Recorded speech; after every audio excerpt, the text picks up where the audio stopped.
someone who is not going to be around much longer because she's now retired. Miesha Tate goes from being the UFC Women's Bantamweight Champion, a dramatic come from behind, one of the latest stoppages ever against Holly Holm earlier this year, to being manhandled and beaten by one of her fighters on The Ultimate Fighter. She was coaching Raquel Pennington, and woman-handled, right. And Miesha Tate then stuns everybody by announcing her retirement. In fact, she went so far, I guess, after the fight, Dana White told her she should go to the hospital. And I quote this, she said to him, "Fuck you, I don't work for you anymore." Wow. So talk about, first of all, the fight. Let's not overshadow what Raquel Pennington did in recording her career best victory over a former Strikeforce and UFC champion. How did she do it? Yeah, first of all, I love both these ladies. Raquel Pennington made an impression on me at Invicta one time. There was the weigh-in, and she was crawling on the ground, and her iPhone, she had like an AK-47 on her iPhone, and she was shooting people in the audience while she was crawling on the ground for fun. You know, she was making... No, this is way before. You might want to avoid that. No, but this is way before all the bad stuff happened. So I know, it's sad to say. She wouldn't have done it, but it was just the way she did that. Well, she wasn't firing blanks at Tate on Saturday night, so what did she do? The jab. That jab was amazing. It was an amazing jab, you know, constantly. One, two, in Madison really good Square jab. Garden, the first pay-per-view fight for the UFC, the jab, which will have Muhammad Ali and Joe Frazier, all the great boxers who box there. I even tweeted that. I said it's so nice to see a proficient use of the jab in the pay-per-view opener for the UFC in Madison Square Garden. And you saw what difference it made. I think she looked at the Holm fight, what Holm was doing. He said, hey, wait a minute, that's working against Miesha. Not in the later round, but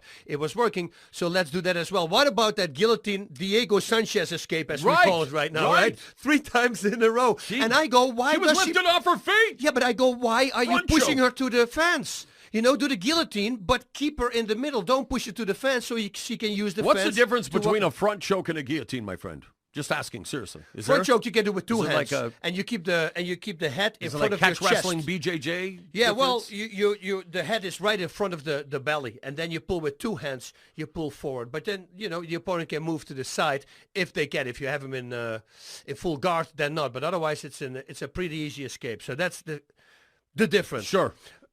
She just dominated with that choke, with the striking. Round number 2 also, striking was just better, and a lot of knees also thrown by Miesha Tate, but they did not have enough power. There was a lot of clinching in the second round, also went to Raquel, and then, of course, she won number 3. But then Tate trend for the arm bar set up for a triangle, but... Pennington was right there, ready to defend, always in good position, knew exactly what was going on, and congratulations to Raquel Pennington improving to 8-5 and 5-2 in the UFC. But and Miesha should rethink it, just for us, for the fans. I love always. I think once you're mentally out of it, and she, to be honest, in hindsight being 2020, watching her fight last night, it seemed like she already had made up her mind. She said the loss was the reason she's retiring. I think she was retired before she stepped into the cage, to be honest. Yeah, no, she may deny it, but and let's not forget what she did. This is a woman who, in her 9th fight on Saturday night, is the most in UFC women's bantamweight history. Her submission of Holly Holm at 3:30 of round 5 at UFC 196 marked the latest submission in a women's UFC bout, and she is the only fighter in combined Strikeforce UFC WEC Pride history to come back from being knocked down 3 times, male-female, in a fight to finish their opponent. One of my favorite fights that I've ever called. It was against Julie Kedzie at Strikeforce, Rousey versus Kaufman. To me, that will be the career highlight, even though, again, she went on and won the championships. That proved to me what Miesha Tate was made of. And hats off to Julie Kedzie, by the way, as well. What a gutsy fighter she was. But that will be my career highlight for Miesha Tate. How will you remember Cupcake and Takedown? Relentless. That's the word I have for her. That's the one that you think, okay, she's going to lose this fight, and then she flips it around. And I love that because she's a good-looking chick also, and most of the time when you think, oh, yeah, they're just good-looking, that's why they're there. No. This one is tough as nails and comes forward all the time, and you're never out of the fight. She is never out of the fight. I mean, if you fight her, you're never out of the fight. Once you think, okay, I have it, then boom. Suddenly you lose the fight, just like with Holly Holm. Yeah, Miesha Tate retires with a record of 18-6, a 5-3 mark in the UFC. One of the biggest female stars in MMA history will be remembered as well with her rivalry, for her rivalry with Ronda Rousey, even though she did not win.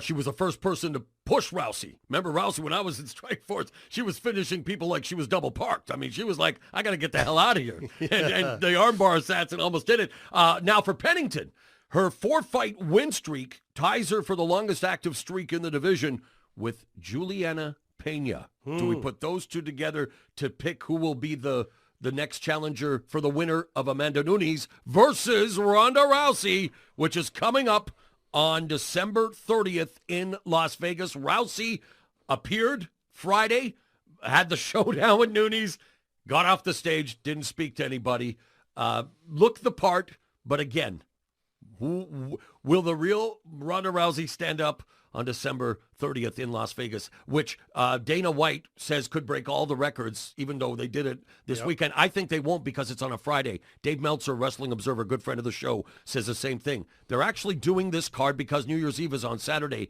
They're doing it on Friday. The last time they did a Friday night pay-per-view, Brock Lesnar and Alistair Overeem, the buy rates weren't good. So I think this could cost the UFC money putting this card on a Friday night. But let's talk about Ronda Rousey's mental state after what happened Friday against Amanda Nunes. Well, we're going to have to figure out, how she never dealt with a knockout blow like that. So we're going to figure out now in the fight. I think since she's so competitive, I think she's going to do Who's just the better fine. striker?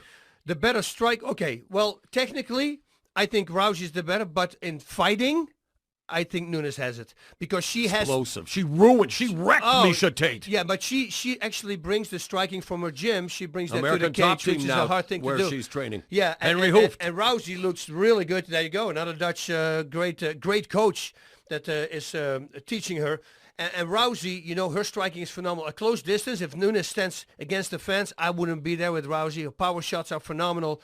But, again, you don't want to be at that position anyway because otherwise you're going to be taken down. If this fight goes to the ground, I truly see it going into a submission if she loses, victory. Will she retire?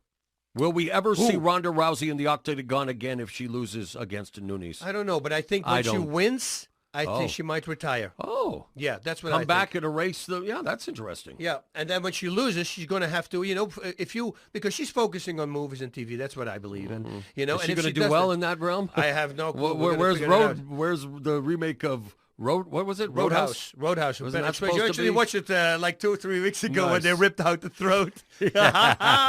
We're laughing about a man's She's throat gonna being rip off ripped out. the cojones. That's the little twist on Roadhouse. Like freaking primates do. We have to talk about another sad story. Miesha Tate leaving is sad. It really is, And yeah.